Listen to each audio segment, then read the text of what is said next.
आता वर्ध्याची जी केस आहे गोरसपाकची, ते प्रकरण कोर्टामध्ये गेलं आणि मग तिथं असं लक्षात आलं, की मग कायद्याप्रमाणे छापे होत नाहीत का? काय म्हणजे खरं सांगू का, याच्यामध्ये छापा हा कसा आहे की अतिशय इमर्जन्सीमध्ये रेअर असा असला पाहिजे, की याच्यामध्ये की तुम्हाला असं झाले काहीतरी गडबड होते आणि मग तिथे हे केलं जाते असं आहे. पहिली स्टेज काय आहे की तुमचे दुसरी गोष्ट अशी आहे की ज्यावेळेस मी तिथे एफडीए कमिशनर होतो त्यावेळेस आमच्याकडे 200 फूड इन्स्पेक्टर होते. मी राज्य हं, शासनाला विनंती केली होती. त्याच्या वेळेस सन्माननीय अजितदादा हे फायनान्स मिनिस्टर होते.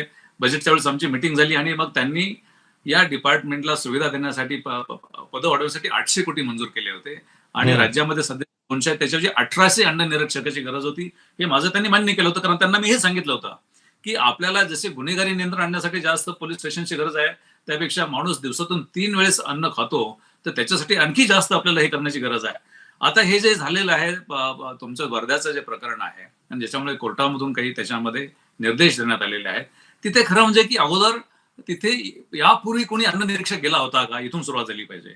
मग हं. इथून त्यापूर्वी अन्न निरीक्षण गेला नसेल तर मग त्याच्यावरती कारवाई केली नाही. मी ज्यावेळेस पहिली कारवाई कोणावरती करायचो, अन्न निरीक्षकावरती आणि तिथल्या असिस्टंट कमिशनरवरती, तुमचं लक्ष कुठे होतं, मग तुम्ही लक्ष दिलं आहे की नाही, कारण म्हणजे त्यांच्यावरती कारवाई अगोदर झाली पाहिजे. आणि काही लोकांना मी सस्पेंड पण केलेलं आहे, जॉईंट असिस्टंट कमिशनरला. मग या ठिकाणी यापूर्वी अन्न निरीक्षक गेला होता का, त्यांनी त्याचं दर वर्षाचा त्यांनी रिटर्न भरून घेतला होता का, रिटर्न मध्ये स्क्रुटिनी केली होती का, त्या स्क्रुटिनीमध्ये काय सापडलं आणि मग त्याच्यामध्ये इम्प्रुव्हमेंट नोटिसेस तुम्ही दिल्या होत्या की या केसेसमध्ये इम्प्रुव्हमेंट नोटिसेस सुधारणा तुम्ही काय केली पाहिजे हे त्याच्यामध्ये दिलं पाहिजे. आता दुसरी गोष्ट याच्यामध्ये असे की एखाद्यामुळे खरंच भेसळ जर झाली असेल असं तुम्हाला वाटतंय, असं फूड इन्स्पेक्टरला वाटतंय, हे सगळे फूड इन्स्पेक्टरचे अधिकारी आहेत आणि डेझिग्नेटेड याचे अधिकारी, आयुक्त हा फक्त अपेलेट ऑथॉरिटी असतो, त्याने खरं हं. म्हणजे याच्यात पडायचं नसतं. त्यांनी न्यायाधीशाप्रमाणे जर उच्च न्यायालयाचा न्यायमूर्तीच जर खाली डिस्ट्रिक्ट कोर्टाला किंवा तुमच्या तालुका कोर्टाला हे करायला लागलं, तसं चालत नाही, ते अपिलेट ऑथॉरिटी असतं. त्यामुळे हे अधिकार हे तुमच्या फूड निरीक्षकाचे आहेत आणि तुमच्या डेझिग्नेटेडच्या. आता इथे त्यांनी इम्प्रुव्हमेंट नोटीस का दिली नाही हेच कोर्टाने म्हटलेलं आहे. कोर्टाने नवीन काय म्हटलेलं नाही, संसदेने जो कायदा केलेला आहे तो कायदा तुम्ही राबवला का नाही असं त्यांचं म्हणणं आहे. आणि मला वाटतं की हे सगळ्या खात्यामध्ये किंवा सगळ्या आपल्या प्रशासकीय यंत्रणेमध्ये की संसदेने किंवा विधानमंडळाने जे केलेले कायदे आहेत तेच आपण करू शकतो. मला वाटलं म्हणून मी तिथे काही करायचं, असं तिथे ते चालत नाही. सर, तुम्ही जेव्हा एफडीए कमिशनर होता, तुमचंही काम आम्ही जवळून बघितलं. तेव्हाही अशीच चर्चा झाली होती, की महेश झगडे हे खूप चांगलं काम करतायत आणि आम्ही बातम्या केलेल्या आहेत. म्हणून त्या अधिकारवाणीनं मी तुम्हाला बघून सांगतोय. मला आता तुम्हाला जेव्हा तुम्ही आता निवृत्त झालेला आहात आणि तुम्ही सगळा समाजही बघता आहात आणि प्रशासनही बघता आहात आणि तुम्ही एक चांगले ऑब्झर्व्हर आहात. अशा वेळेस कायदा कायद्याचं काम करतो. प्रशासक जो प्रशासकीय अधिकारी म्हणून तो कायदा अंमलात आणतो.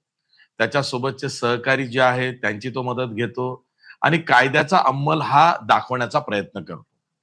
तरी सुद्धा काही कारवायांमध्ये 19-20 होतं आणि कोर्टाची एखादी नोटीस किंवा चपराक किंवा स्थगिती हे ठरलेलं आहे. म्हणजे प्रयत्न करणाऱ्यालाच काही ना काही पुढे होतं. कारण आव्हानही तसंच दिलं जातं. मला तुम्हाला एक बेसिक प्रश्न असा विचारायचा आहे, की जेव्हा एकाएकी एफडीएच्या कारवाया दिसतायत, रिझल्ट दिसायला लागलेला आहे, मोठमोठ्या ब्रँड्स वरती टाळं लागलेलं आहे, रुस्तमजी असेल किंवा मुंबईमध्ये शालिमार वगैरे वगैरे, गोरसपाक हे ते. यामुळं बाकीचे जे असे काही भेसळ करणारे असतात किंवा 19-20 करणारे असतात, यांच्यामध्ये कायद्याची जरब वाढते, असा काही अनुभव आहे का? आशिष, हे खरं म्हणजे की असं वाटायचं, असं असावं असं वाटायचं, पण तशी वस्तुस्थिती नाहीये. हा क्षेत्र असा हां, आहे की वाह! म्हणजे महाराष्ट्रामध्ये आपण खूपच रिअलिस्टिक विचार न करता फारच ऑप्टिमिस्टिक विचार करतो असं आहे का? आपण 7.5 लाख इथे ऑपरेटर आहेत, फूड बिझनेस ऑपरेटर्स आहेत महाराष्ट्रामध्ये. आणि हां. त्याच्यामध्ये एकावरती ऍक्शन झाली म्हणून बाकीच्यांनी सगळे चांगले झाले, हा काही आता रामराज्य तसं राहिलेलं नाही. प्रत्येक जण आपापलं करत असतो. मला माहिती असेल की ठाण्यामध्ये एक जो ह्याचा होता, तो वेंडर होता, तो हां. तिथे तांब्यामध्ये लघवी करताना महाराष्ट्राने ते बघितलेलं नाही, तो हे हो, करताना हो. बघितलेलं. हे सगळं आहे. आता दुसरी बाजू याची अशी आहे की तुम्ही सांगितलं की अशीच तुमचा म्हणजे लोकमत असल्यामुळे लोकमतने त्यावेळेस खरं म्हणजे पब्लिक मेमरी शॉर्ट आहे. हां. 2011 ते 2014 जर काढून बघितलं ना, तर आपल्या ऍक्शन जे होतात त्याच्यामुळे जागतिक पातळीवरच्या ज्या मल्टीनॅशनल कंपनीज आहेत त्यांना त्यांचे प्रॉडक्ट जगातून विड्रॉ करावे लागले. पण हो. त्याची काही जास्त वाच्यता झाली नाही, कारण ठीक आहे.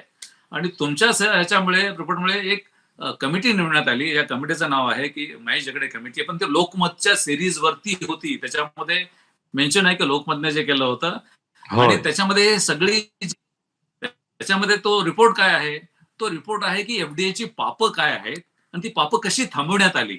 त्यावेळेस ही सगळी पापं ह्या 3 वर्षामध्ये थांबवण्यात आली होती आणि नवीन काय करण्यात आलं होतं. त्यामुळे आता असं आहे की केवळ ऍक्शन झाल्या म्हणून तिथे होतंय का, कारवाया सुरू झाल्या का, तर आणि त्याच्यामुळे सगळंच व्यवस्थित होणार आहे का, तर म्हणजे हे फार फार असं एक वेगळं आपण बेगडी कल्पनेमध्ये असल्यासारखं होईल की आहे. जर आपल्याला कॅनडासारखं करायचं असेल, जर डेन्मार्क सारखं करायचं असेल, जर फ्रान्स सारखं करायचं असेल, तर आपण कायद्याची काटेकोरपणे, संसदेने कायदे काटेकोरपणे अंमलबजावणी केली तर हे शक्य आहे. मी एक छोटंसं उदाहरण देतो. दुधाच्या बाबतीमध्ये मलाही होतं. काही जास्त काही तिथे त्यावेळेस मी येऊ दिलं नाही, कारण कसं आहे, दूध असा आहे की आईला ताणवल्याच्या बाबतीमध्ये फार सेन्सिटिव्ह असते. जर असं काही आलं की ती लगेच मग माझ्या बाळाचं काय होणार आहे. मी त्यावेळेस आम्ही अशा पद्धतीने केलं होतं की मुंबईमध्ये येणारे जे रस्ते आहेत त्या रस्त्याच्या ठिकाणी पहाटे संध्याकाळी 4 पासून ती पहाटे 5 पर्यंत लॅब उभारल्या होत्या टेम्पररी रस्त्यावरती नाक्याला. मी तिथे स्वतः थांबलो होतो आणि ते चेक केलं. आता हे चेक केलं, लक्षात आलं की मग जे चुकीचे चांगले होते ते आले, जे चुकीचे होते ते परत गेले. काहींनी वाशीच्या क्रिक ब्रिजमध्ये दूध ओतलं, पण नंतर परिणाम असा झाला. आणि त्यानंतर मी 243 जे मोठ्या डेअरीज होते त्यांच्या चेअरमनना पत्र दिलं होतं की तुम्ही जर असं काही केलं तर मी तुमच्या विरुद्ध याच्यामध्ये मोठा गुन्हा दाखल करेल, वैयक्तिक गुन्हा दाखल करेल. आशिष, मला सांगायला इतका आनंद वाटतो आणि कोणी रेकॉर्ड काढू शकता, याची फार मोठी काही चर्चा महाराष्ट्रामध्ये झाली नाही. पण पुढचे 6-7 महिने, कारण त्यानंतर माझी बदली झाली, महाराष्ट्रामध्ये दूध भेसळ कितीही चेक केलं तरी मिळायचं नाही. त्यामुळे अशा घटना जर तुम्ही त्या पद्धतीने सिस्टमॅटिकली केला तर त्याचे परिणाम होऊ शकतात. पण ते कसं पाहिजे, आतून पाहिजे सगळं.